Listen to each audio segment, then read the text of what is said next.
నమస్కారం. ఆనందంగా ఆరోగ్యంగా అందరూ బాగుండాలని ఆ దేవుణ్ణి కోరుకుంటున్నాను. నా వీడియో చూసిన వాళ్ళందరికీ, నన్ను సపోర్ట్ చేసిన వాళ్ళందరికీ కృతజ్ఞతలు. చూడని వాళ్ళు, కొత్తగా చూసేవాళ్ళు చూసి నన్ను సపోర్ట్ చేయండి. ఈరోజు నేను చెప్పబోయేది నాగుల పంచమి గురించి.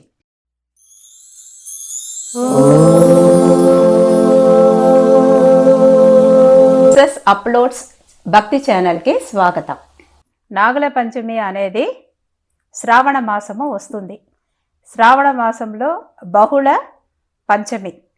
ఆ రోజు మనకి నాగుల చవితిలాగా ఆ రోజు నాగుల అంటే పాములకి పాలు పోయడం ఇలాంటివి చేస్తారు. నాగదేవతకు పూజించడము ఇలాంటివన్నీ కూడా.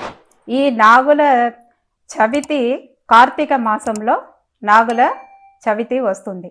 ఈ యొక్క నాగుల పంచమికి నాగుల చవితికి మధ్య 3 నెలలు ఉంటుంది. కొంతమంది వ్రతం చేస్తారు. ఈ యొక్క నాగుల పంచమి అని చెప్తే దీనికి ఒక చిన్న కథ ఉంది. ఒక బ్రాహ్మణుడు శాస్త్రము తెలియకుండా అతను పొలాన్ని దున్నడానికి నాగలిని తీసుకొస్తారు. మామూలుగా బహుళ పంచమి శ్రావణ మాసంలో భూమిని ఎవ్వరు కూడా దున్నకూడదు. అది తెలియదు ఆ బ్రాహ్మణునికి. కాబట్టి నాగలిని పెట్టి దున్నేసి వెళ్ళిపోయాడు. ఇంటికి వెళ్ళిపోయిన తర్వాత అక్కడ కింద పాములు ఉండింది. చిన్న చిన్న పాములు ఉండింది.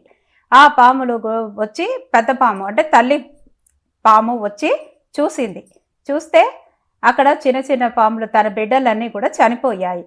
వెంటనే ఆ యొక్క పాముకి చాలా కోపం వచ్చి వెంటనే అదేం చేసిందంటే ఎవరు నా పిల్లల్ని చంపారు అని చెప్పి అది కనిపెట్టి దాన్ని అది వెతుక్కుంటూ ఆ యొక్క బ్రాహ్మణుని ఇంటికి పోయి బ్రాహ్మణ కుటుంబంలో ఉన్న వాళ్ళందరినీ కూడా చంపేసింది అది.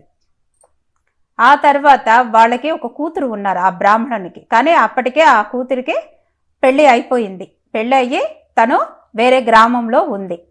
అయినా సరే అది కుటుంబంలో అందరినీ చంపింది కాబట్టి కూతుర్ని కూడా చంపాలనే ఒక ఉద్దేశంతో అది వెతుక్కుంటూ ఆ గ్రామానికి వెళ్ళి ఆ కూతురికి దగ్గరికి వెళ్తుంది. దానికి ముందు వాళ్ళ కూతురు ఏం చేస్తుందంటే ఒక గోడ మీద సర్పము చిత్రం పటం వేసి అంటే చిత్రం అదే బొమ్మలుగా గీసి దానికి పూజ చేసుకుంటూ నైవేద్యానికి పాలు పండు చలిమిడి అన్నీ పెట్టి నైవేద్యంగా పెడుతుంది. అదే టయానికి ఈ యొక్క పాము కూడా అక్కడికి వచ్చి చూడగానే అది వచ్చిన పని ఏంటో మర్చిపోయి అలా చూస్తూ ఉండిపోయింది. సంతోషమైపోయింది దానికి.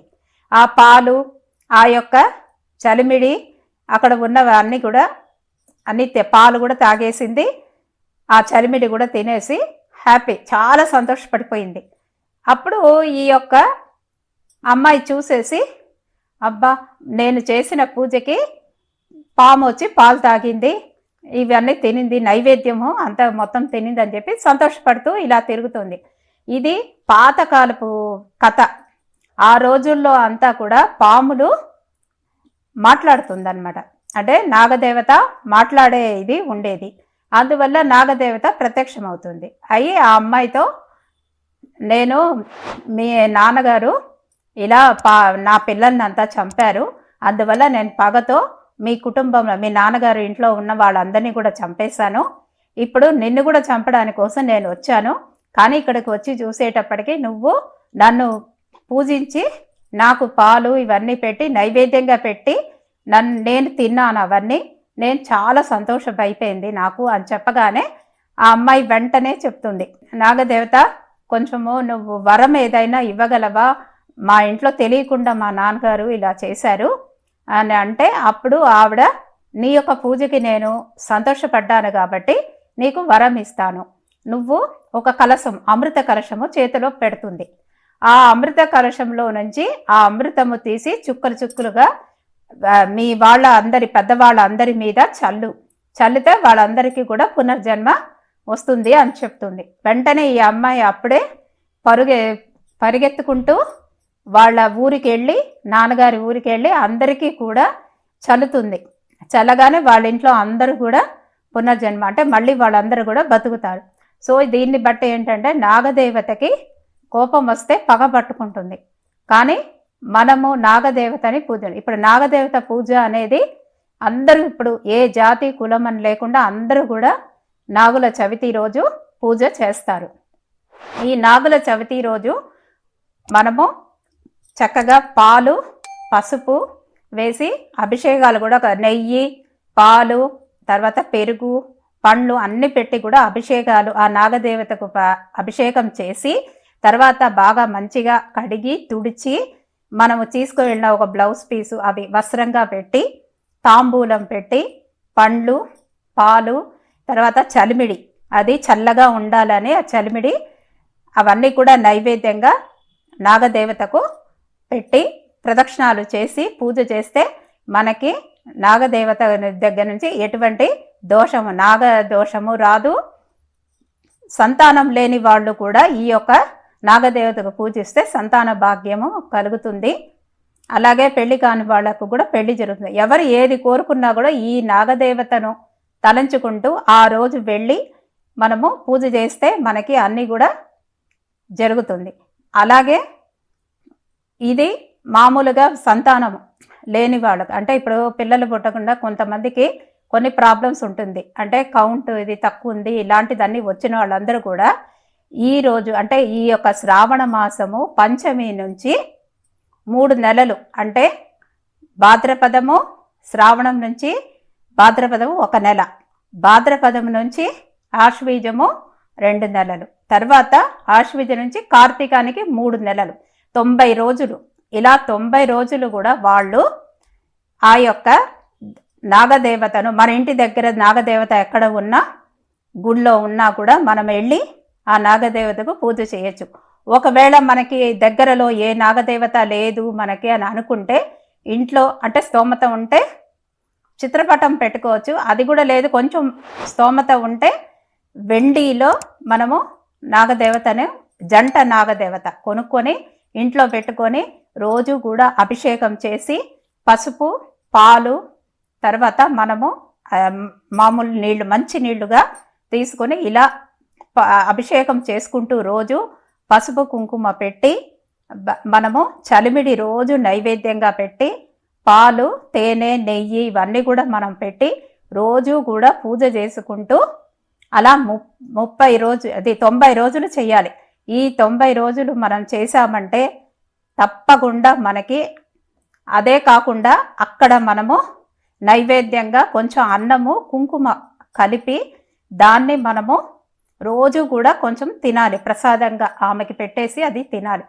ఇలా 90 రోజులు కూడా మనం చేశామంటే తప్పకుండా పిల్లలు సంతాన భాగ్యం అనేది ఉంటుంది.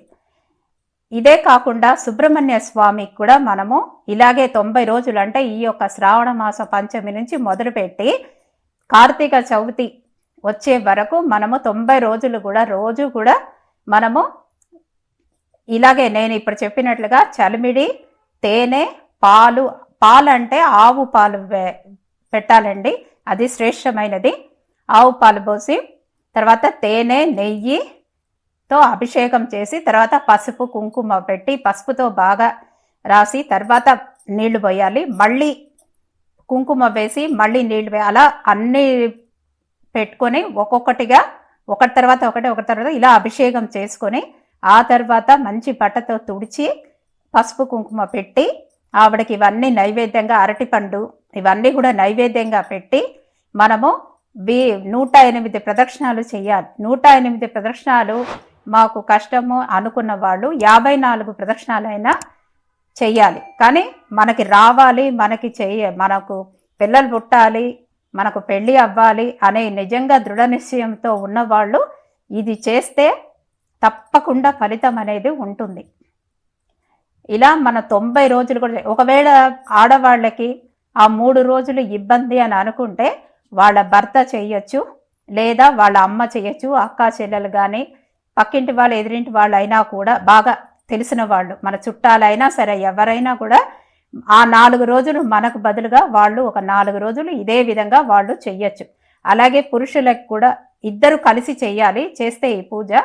ఒకవేళ పురుషులకి ఏదైనా ఇబ్బంది వచ్చింది అని అంటే వాళ్ళకు కూడా ఇదే వాళ్ళకు బదులుగా వాళ్ళ ఇంటి వాళ్ళు ఎవరైనా కూడా చెయ్యొచ్చు అనమాట. ఇలా 90 రోజులు చేస్తే నాగదేవత యొక్క కటాక్షము అనుగ్రహము కలిగి తప్పకుండా సంతాన ప్రాప్తి అనేది జరుగుతుంది. ఇది ఈ యొక్క కథలోనే చెప్పి ఉన్నారు. ఇదే కాకుండా గ్రామంలో ఈ యొక్క పండగ ఘనంగా చేసుకుంటారు. ఎందుకంటే అడవిలో అంతా గ్రామంలో అంతా పాములు ఎక్కువగా తిరుగుతుంటుంది కాబట్టి పిల్లలకి ఎక్కడ కూడా పాము కాటు అనేది వేయకుండా ఉండాలని అందరూ కూడా ఈ యొక్క దేవతను పూజిస్తారు. ఇదే కాకుండా కుజగ్రహము బాగలేదు, కుజుడు ఇది బాగలేదని, నాగదోషం ఉందని, ఇలా ఎన్నో రకాలుగా ఏ దోషాలు ఉన్నా కూడా నాగదేవతకు పూజ చేస్తే తప్పకుండా దోషాలు ఏమీ లేకుండా మనం కోరుకున్నవన్నీ కూడా మనకి లభిస్తుంది. ఇదే కాకుండా మనకి ఆరోగ్యం కూడా చాలా బాగుంటుంది. నాగదేవతను పూజ చేస్తే బాగుంటుంది. ఆ రోజు మనము పొద్దున్నే లేచి తలస్నానం చేసి ఆ రోజు మన ఇంటి దగ్గరే ఉన్న గుడికి వెళ్ళి మనం పూజ చేసుకొని ఆ రోజు ఉపవాసం ఉండాలి. రాత్రి ఉండలేని వాళ్ళు రాత్రి టిఫిన్ తినచ్చు. అలాగే మధ్యాహ్నము పండ్లు పాలు రోజంతా కూడా తిని కూడా ఉండొచ్చు. పాలు పండ్లు తాగొచ్చు, ఏమైనా స్వీట్లు చేసుకొని తినొచ్చు. ఇంతేగాని అన్నం ఒకటి మాత్రమే తినకూడదు. ఇలా మనము చేశామంటే అందరికీ కూడా బాగుంటుంది. అంటే ఏమి సమస్యలు పెద్ద పెద్ద సమస్యలు ఉన్న సమస్యలన్నీ కూడా తీరిపోతుంది. ఈ యొక్క నాగదేవతను అందరూ కూడా నాగుల పంచమి రోజు పూజ చేసుకుని అందరూ కూడా ఆ యొక్క నాగదేవత యొక్క అనుగ్రహము కటాక్షము కలగాలని నేను మనస్ఫూర్తిగా కోరుకుంటున్నాను. నమస్కారం. నన్ను సపోర్ట్ చేయడానికి సబ్స్క్రైబ్ చేయండి. నన్ను ఎంకరేజ్ చేయడానికి లైక్ చేయండి. మీ వాళ్ళందరితోనూ షేర్ చేయండి. నమస్కారం.